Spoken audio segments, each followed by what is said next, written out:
आइए दोस्तों अगले सवाल पे चलते हैं। अगला सवाल क्या कह रहा है?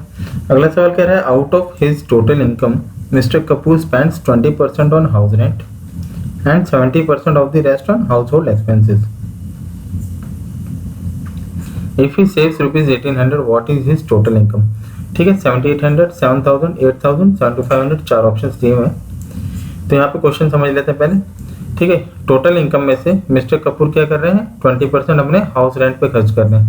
ठीक है, 20% खर्च करने के बाद जो 80% बचता है, ठीक है, 80% का फिर वो 70% हाउस होल्ड एक्सपेंसेस में खर्च कर रहे हैं। ठीक है, तो आपको ये ध्यान देना रेस्ट, ठीक है, 70% ऑफ द रेस्ट मीन्स जो बचा हुआ परसेंटेज है, मतलब टोटल इनकम का, उसका खर्च करना है। तो मीन्स एक तरह का ये सक्सेसिव परसेंटेज डिक्रीज का केस होता है।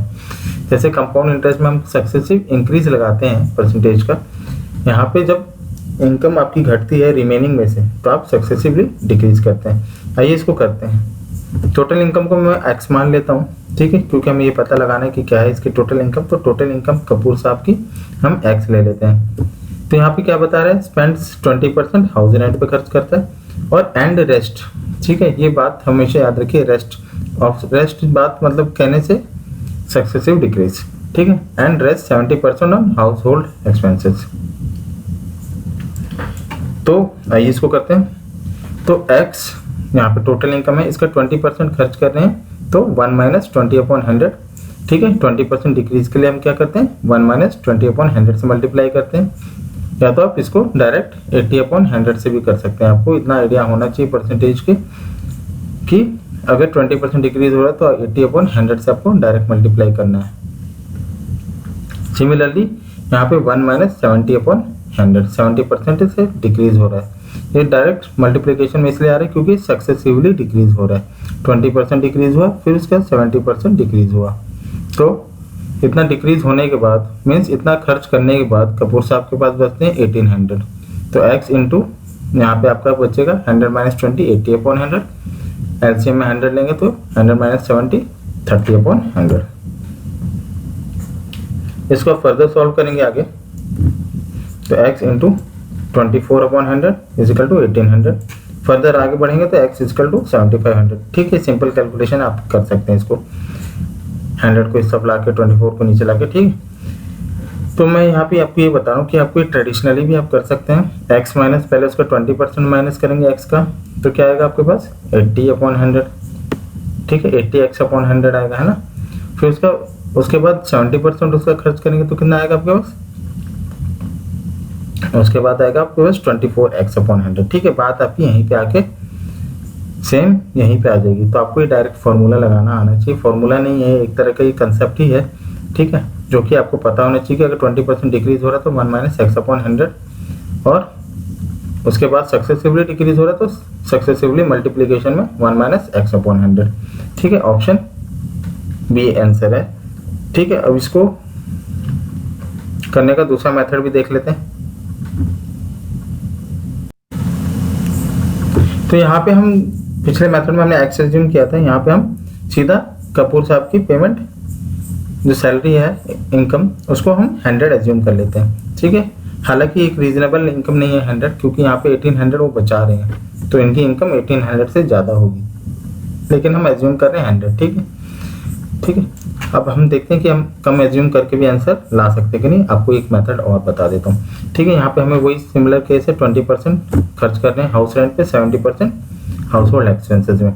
जहाँ पे हमने x माना था यहाँ पे हमने 100 माना है। 20% डिक्रीज हो रहा है सक्सेसिवली 70% डिक्रीज हो रहा है। तो इसको हम जब सॉल्व करेंगे फर्दर तो 100 इंटू 80 इंटू 30/100। ठीक है, 100 से 100 कैंसिल और दोनों जीरो कैंसिल, मीन्स 24 आएगा हमारा जो इनके पास सेविंग्स हो रही है। ठीक है, तो हमारे पास अगर हम एज्यूम कर रहे हैं 100 इनकी टोटल इनकम, तो हमारा कितना हो रहा है? सेविंग 24, इतना खर्च करने के बाद। ठीक, लेकिन हमें क्वेश्चन में क्या बता रहा है? 1800। तो हम दोनों को इक्वेट करके देखेंगे। तो यहाँ पे हमारा 24 यूनिट्स जो आ रही है, 24 हमारा जो आंसर आ रहा है 100 एज्यूम करने पे 1800, जो कि यहाँ पे भी अगर हमारी सही वैल्यू हमने एज्यूम की होती तो ये 1800 आता, लेकिन यहाँ पे 24 यूनिट आ रहा है।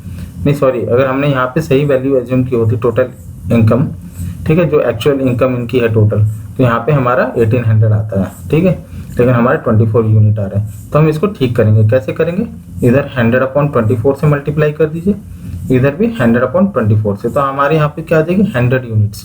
तो 100 यूनिट्स इक्वल टू कितना हो जाएगा हमारे पास 7500। ठीक है, या तो आप पहले 1 यूनिट निकालेंगे।